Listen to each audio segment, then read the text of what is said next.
Seharusnya seluruh Indonesia, termasuk juga bukan hanya wali kota, tapi juga bupati, gubernur, dan terutama juga presiden, seharusnya meniru apa yang akan beliau lakukan.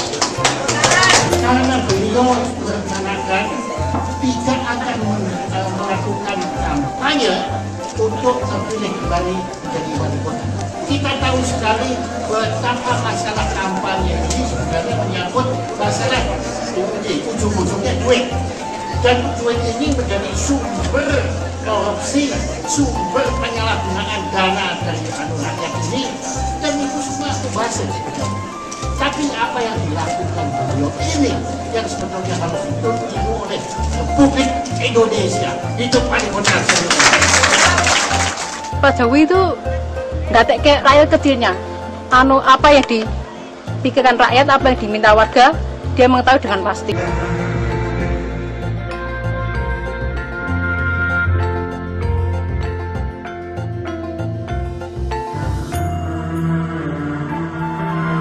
Pak Joko pun juga belum pernah mengenal, apalagi bertatap muka tuh belum pernah.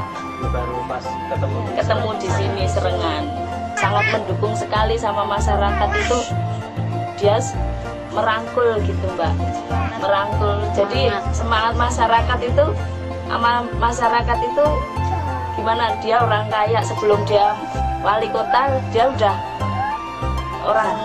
udah pengusaha sukses lah. Nah ini nggak taunya dirangkul, bener dirangkul semua masyarakat miskin ini, termasuk anak-anak saya pribadi, sampai mau datang berkunjung ke rumah saya, mau duduk di tempat saya yang kayak gini. Saya kayak kejatuhan berlian. Sampai Jokowi mau duduk tempat saya seperti ini. Ya kalau buat saya ya, sama anak-anak saya menginginkan anak-anak saya bisa sekolah, apa cita-citanya sampai kesampaian, itu cita-cita saya. Kalau menurut saya, kalau sampai dilepas jabatannya ya, wah saya mungkin menyesal sekali. Mungkin nggak akan ada lagi pemerintahan Pak Jokowi, yang mengelola Pak Jokowi seperti ini, mungkin nggak ada yang sebijaksana Pak Jokowi. Setelah kami direlokasi dari bantaran sungai dan diberi sanitasi yang baik, keluarga kami lebih nyaman. Kami warga relokasi bantaran yang sudah diberikan PKMS, BPKMS, dan juga diberikan pelatihan keterampilan menjahit, keterampilan memasak, dan juga tata rias. Dengan peralatan dan fasilitas yang ada di Solo Teknopark, ini masyarakat kota Solo dan sekitarnya ini mestinya sudah tidak perlu berlatih yang jauh, apalagi ke luar negeri.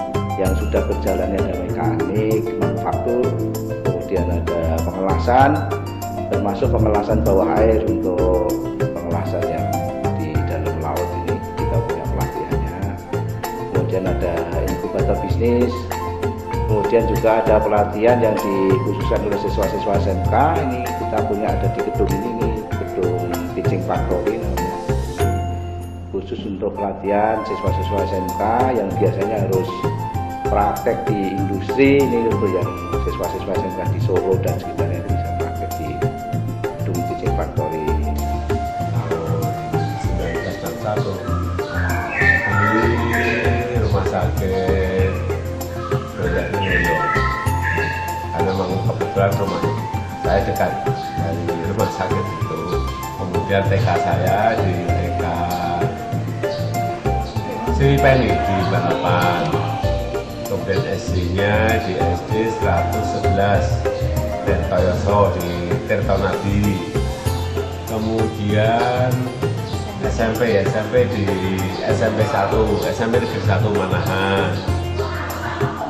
Sampai kemudian ke SMA Negeri 6. Kuliahnya di teknologi kayu di Kehutanan UGM.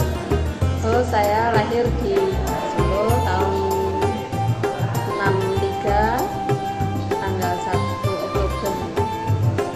SD di Solo. Di mana? Ya, swasta. Pokoknya swasta.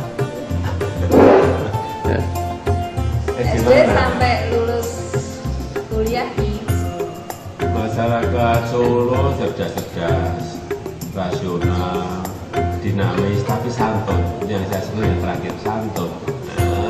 Ini yang ngangeni di santunnya ini. Yang paling berkesan lagi Pak, saat kejadian-kejadian apa di Solo yang begitu mengikat hati Bapak dan Ibu Jokowi? Banyak sekali. Kalau pas karnaval semua masyarakat hadir semuanya, ya kan.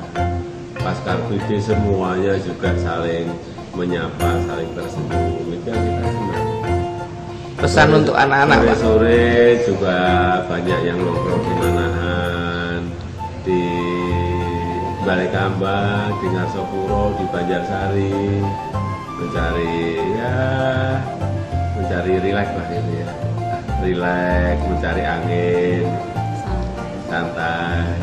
Kaum remajanya ya harus sama, tetap belajar, beribadah, berolahraga, tapi jangan lupa mengasah kreativitas, mengasah inovasi, selalu ikut berorganisasi, mengisi waktu-waktu luang dengan hal yang positif. Ya, bagi saya seorang Mas Jokowi gitu ya, saya manggilnya Mas Jokowi, memang satu fenomena gitu ya. Saya sempat pada satu hari gitu datang ke Solo karena ada satu teman ingin membuat sesuatu gitu ya, membuat suatu proposal ke Pak Wali Kota Solo, Pak Jokowi. Saya punya seorang sahabat yang saya tahu cukup dekat dengan Pak Jokowi. Saya minta waktu dan besoknya saya langsung diterima langsung di rumah gitu ya. Ya, satu pertemuan ini sangat mengesankan, sangat bersahaja ya, sangat mengerti orang gitu, sangat menganggap orang gitu. Dan dia menyapa saya, apa yang saya bisa bantu Mas Helmi, luar biasa ya. Saya tahu kiprah beliau karena saya bolak-balik ke Solo gitu ya. Saya punya mobil VW Limousine saya di Solo. Ya, kalau ada ke Solo ada VW Limousine warna kuning, yang kodok yang panjang itu adalah punya saya. Dekat sekali saya ke Solo, jadi saya tahu dari warganya betapa mereka cinta dengan Pak Jokowi. Dan prestasinya bukan sesuatu yang pura-pura, yang mencari-cari, bukan pencitraan. Jadi saya pikir keliru kalau orang mengatakan bahwa yang dilakukan seorang Jokowi adalah pencitraan. Dan Anda keliru kalau mengatakan Pak Jokowi itu orang yang sangat ambisius. Justru sangat tidak ambisius, hampir tidak ada ambisi. Saya tahu betul pada saat mau periode kedua wali kota dia nggak mau, ya, anaknya juga tidak mendukung beliau untuk menjadi wali kota. Karena saya pikir beliau udah cukup lah seorang pengusaha yang cukup lah kalau untuk hidupnya, lebih dari cukup saya pikir ya. Tapi rakyat Solo memaksa beliau untuk mencalonkan diri dan saya dengar juga tidak keluar biaya sama sekali, dia tidak kampanye, tidak apa gitu. Didampingin oleh Pak Rudi yang juga lebih bersahaja lagi dan akhirnya beliau menang telak gitu ya. Dan kita harus mengakui bahwa Solo di bawah Pak Jokowi dan Pak Rudi berubah sangat luar biasa ya, menjadi pusat perhatian karena prestasi juga yang memang sangat luar biasa ya. Sekarang Pak Jokowi dipercaya insya Allah menjadi orang nomor 1 di DKI. Kita berharap akan banyak sekali perubahan-perubahan karena Jakarta adalah kota terbesar, barometer Indonesia, pintu gerbang masuk ke Indonesia. Banyak hal yang harus diperbaiki ya. Saya adalah warga DKI, walaupun dengan sangat menyesal di putaran kedua saya tidak bisa mencoblos gitu karena ada tugas besar di Riau. Saya dengar Pak Jokowi ngirim salam gitu untuk saya, sama-sama mendoakan sukses dan alhamdulillah Pak. Ya, jadi kami berharap besar karena kita butuh perubahan. Ya, tanpa perubahan saya pikir Jakarta akan tambah macet. Ya, jadi itu problema utama dari sekian banyak problema yang ada di Jakarta. Sekali lagi Pak Jokowi, kami tahu betul Bapak adalah bukan orang yang suka ngomong, tapi orang yang bekerja, malah jarang di kantor gitu. Barangkali kami titipkan perubahan Jakarta. Ya, sehingga Jakarta menjadi kota yang sangat-sangat nyaman untuk ditinggal. Selamat untuk Pak Jokowi dan Ahok gitu ya. Selamat juga untuk Pak Rudi. Sekarang Anda bersiap untuk menggantikan Pak Jokowi.